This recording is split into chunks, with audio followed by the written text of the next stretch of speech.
Now, there's one other difference that I should get into before I talk about retail sales, and that is that after the stellar performance of 2010 Christmas, when we saw a surge of retail demand go up and people going out into the marketplace, and I think for those of you who were at ICSC in May, that there was still that sense that people were adding on to their growth plans.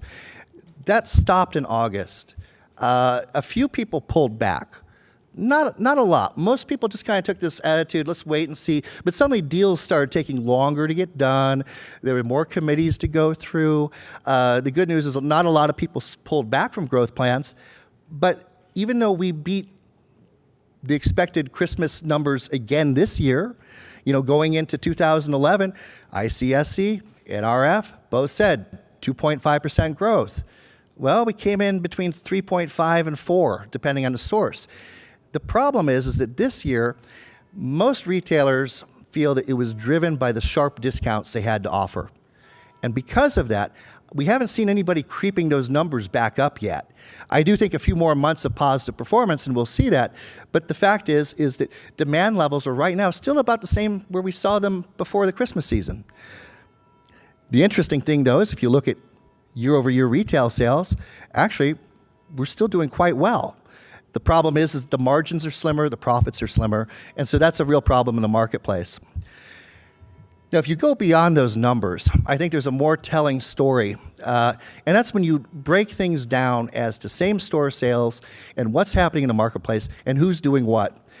And the fact of the matter is that there's been a radical change over the last 24, 36 months.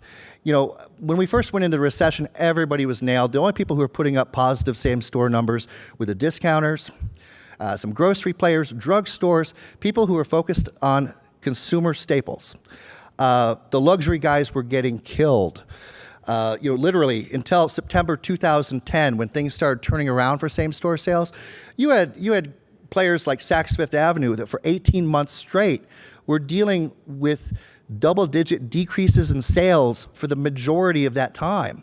The same goes for chains that a little bit more mid-range, like Abercrombie, but it was a complete disaster. Well, things have come back, and look what's happened to luxury sales now. They're up 7.9% this year. If you just look at the ICSC's index of luxury retailers. The only people who are beating them, of course, are the wholesalers, the discount clubs, the warehouse clubs. But if you really look behind this, what we've got is a bifurcated marketplace in which the luxury consumer is back, but the middle class is downsized. And the middle class is downsized to discounts. They're not going to those mid-priced retailers anymore. They're not spending $40 for khakis at Banana Republic. They're spending $20 at Target or $20 at Walmart, et cetera. Bifurcation is probably the $10 word of the year. And we're going to be talking about this, how it relates to the overall shopping center world in a few minutes with our panel. But this is also kind of what we're seeing on the retail front as far as vacancy. When I tell you that there were 16 million square feet of absorption that was recorded throughout the U.S., according to CoStar, and the vacancy only dropped 1 percentage point, that doesn't tell you the full story. Because the full story is that if you look at what's happening to Class A centers versus Class B or Class C, there's 3 radically different trends. Nationally, even in the weakest markets that we are tracking, a lot of them are Rust Belt markets. Certainly, there's been a huge hit anywhere the foreclosures are bad. So the Central Valley here in California, the Inland Empire, Phoenix, Las Vegas. All of those markets are dealing with major challenges. But even in those markets, if you're a Class A center, your vacancy is going downward. And most of those centers are actually starting to achieve rental rate growth, even in the weakest places. Now, in those markets, is that spilling over to second-tier centers? No. And is it spilling over to third-tier centers, which would be the weakest centers? And our panel is going to kind of get into the definitions of these. Absolutely not in those markets. Now, if you go to kind of mid-range markets where the performance is a little bit better, but not as stellar as what we're actually seeing in the Bay Area, which I'll be getting into in a second, you are seeing a little bit of that spillover to second-tier centers. prices are stabilizing there, and I think we're going to see rental rate growth there. The top performing U.S. markets, however, Class A is doing great. Class B is getting a lot better and is positioned for rental rate growth if it's not already happening. But across all U.S. marketplaces, Class C retail, the weakest link centers, are still facing challenges. They're going to face challenges through the remainder of the year. Rental rate stabilization may or may not happen. A lot of this is unanchored strip stuff. But again, bifurcation, that's the word of the year.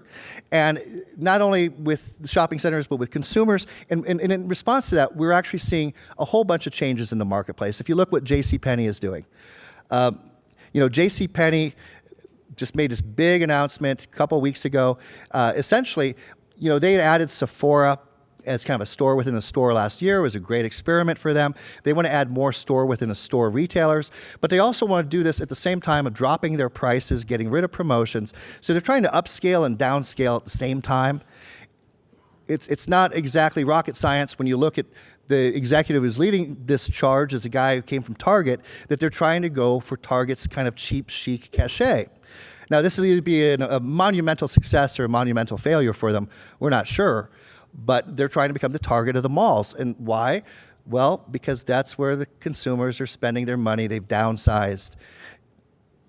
We're also seeing a number of concepts that are shifting, again, trying to meet consumers, whether it's Best Buy, which most of Best Buy's growth right now is focused on their mobile stores.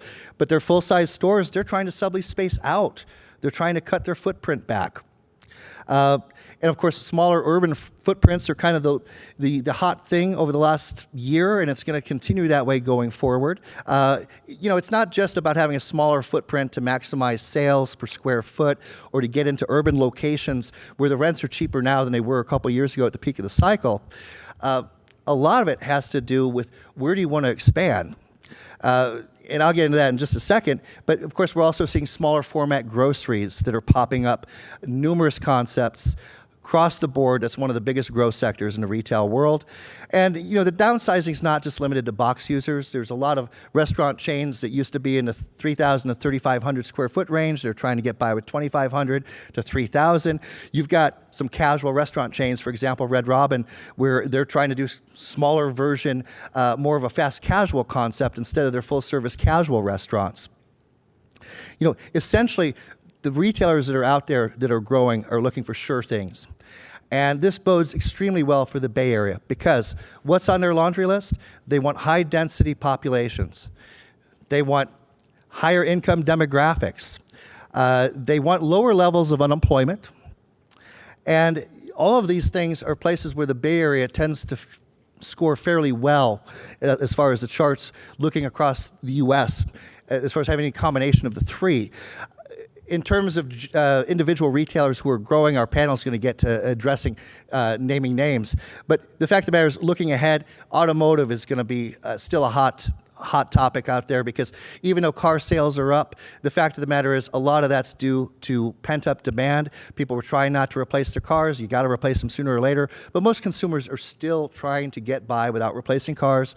Good news for O'Reilly, Pep Boys, that type of thing. Discounters are still active and out there. Costco is out there. Sam's is out there.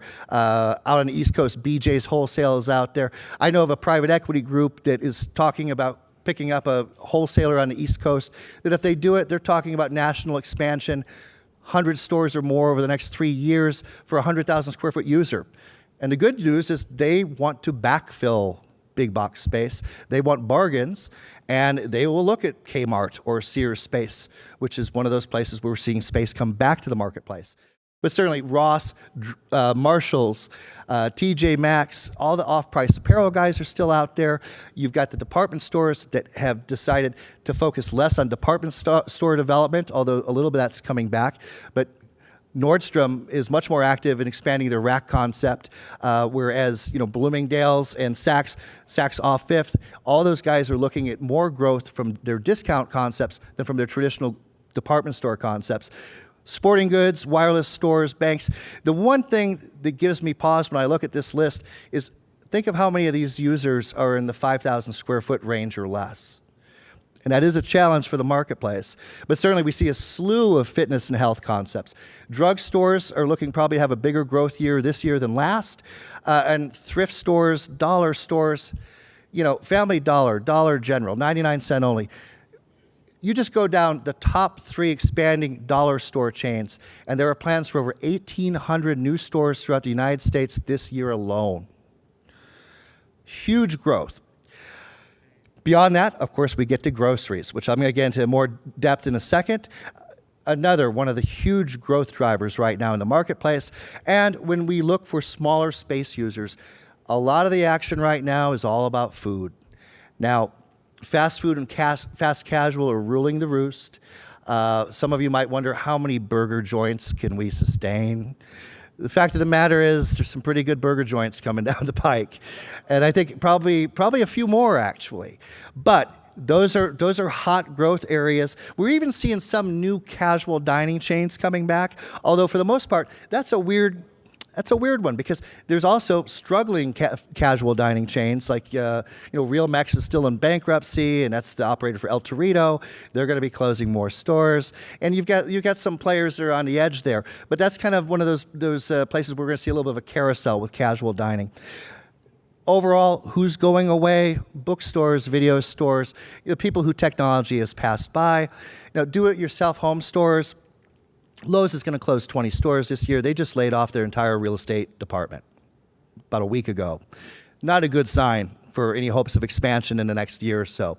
The fact is, the do-it-yourself guys, the furniture guys, the home goods guys, they're not going to come back in full force until we see the return of the housing market.